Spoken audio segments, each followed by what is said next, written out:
Il y a ce qu'il représentait pour le football aujourd'hui, mais moi je l'ai connu. Moi je suis arrivé dans ce club juillet 80, j'avais 17 ans, il était déjà journaliste à la Marseillaise. Je l'ai toujours connu, Pape. C'est simple, j'ai toujours souvenir de sa grande silhouette élégante. C'est-à-dire qu'il était là, quoi.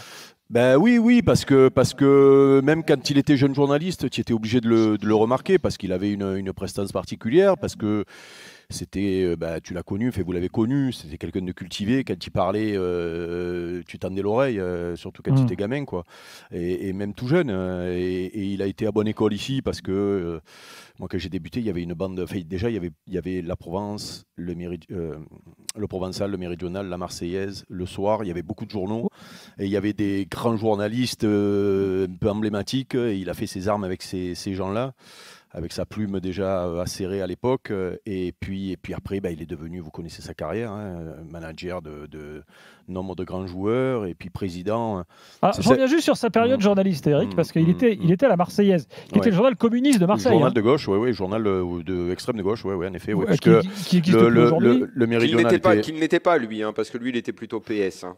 Lui, voilà, c'est un homme de gauche, quoi. Voilà, Ouais, si tu veux, tu avais le Méridional qui était gauche, il y a une vraie différence, quand même. le Méridional qui était le journal de droite, le Provençal qui était le journal de gauche, et le Méridional, la Marseillaise qui était ouais, plutôt, oui, c'est ça, c'est le truc le journal d'extrême gauche, ouais. Bon, et il était là, et alors finalement, il n'a pas fait une carrière de journaliste très longue. Non. Puisqu'assez vite, il devient agent. Ouais, assez vite, si tu veux. Il a marqué quand même les esprits, en tant que journaliste. Moi, je l'ai connu longtemps comme journaliste. Et en plus, quand il était. Quand il a fait la charnière journaliste-agent, moi, j'ai souvenir qu'il avait organisé un match au Sénégal, à Dakar, contre l'équipe nationale du Sénégal, avec des joueurs de Ligue 1, de première division à l'époque. Donc, il y avait Marcel Desailly, il y avait Marcel, Dib, on était une bande, je crois qu'il y avait Luxonor.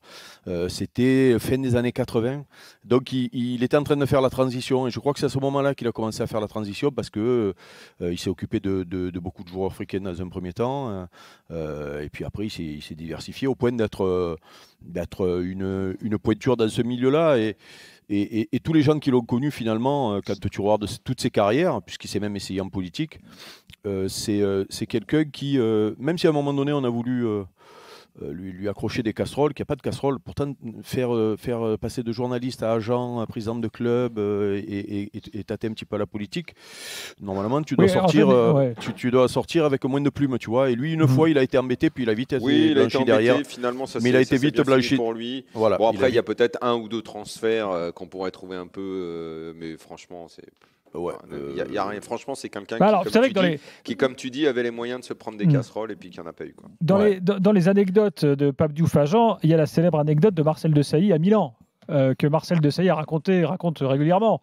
C'est que Marcel Desailly, quand il va à Milan avec Pape Diouf pour rencontrer à l'époque, je ne sais pas si c'était Berlusconi ou un autre, mais enfin bon, pour rencontrer les dirigeants de Milan, c'est quand même pas rien, quoi, quand tu arrives dans le grand Milan de l'époque, dans le bureau, et là, il montre un contrat à Desailly, et Pape Diouf, il dit non.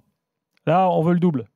Et là, Desailly regarde Pape Diouf. Et là, Pape Diouf, c'était un jeune agent. Et là, il dit, mais il est fou celui-là, il va me faire capoter le truc. Et donc, ils sortent de la salle. Et Desailly dit à Pape Diouf, il dit, attends, mais t'es malade. Il dit, écoute, laisse-moi faire, je gère. Il rentre dans le truc. Et là, les mecs de Milan disent, bon, c'est OK, c'est signé. Et là, Desailly dit, là, j'ai compris que ça y est, j'avais le bon agent. Ouais. Voilà, tu vois. Ouais, bon. Puis en plus, je sais pas comment il travaillait vraiment comme agent, mais d'après ce que j'ai su de loin, c'est pas le genre d'agent qui avait plein de mecs et qui s'en occupait que quand ils étaient en fin de contrat, quoi. Il était vachement proche de ses joueurs. Voilà, puisque j'ai vu un peu passer des messages des joueurs qu'il avait sous contrat. Mais il avait démarré avec Boli et Joseph-Antoine Bell. Voilà, c'est Joseph-Antoine, je crois, le premier en plus, avec qui j'ai joué à l'époque, milieu des années 80. Ouais, écoute, là, on est en train de payer un lourd tribut, là, avec Hidalgo, Michel Hidalgo cette semaine, la semaine dernière, Pape là. C'est vrai qu'on est conscient que cette saloperie de maladie touche tout le monde, mais quand ça touche des personnes qu'on a connues de près, ouais, ça fait flipper, quoi.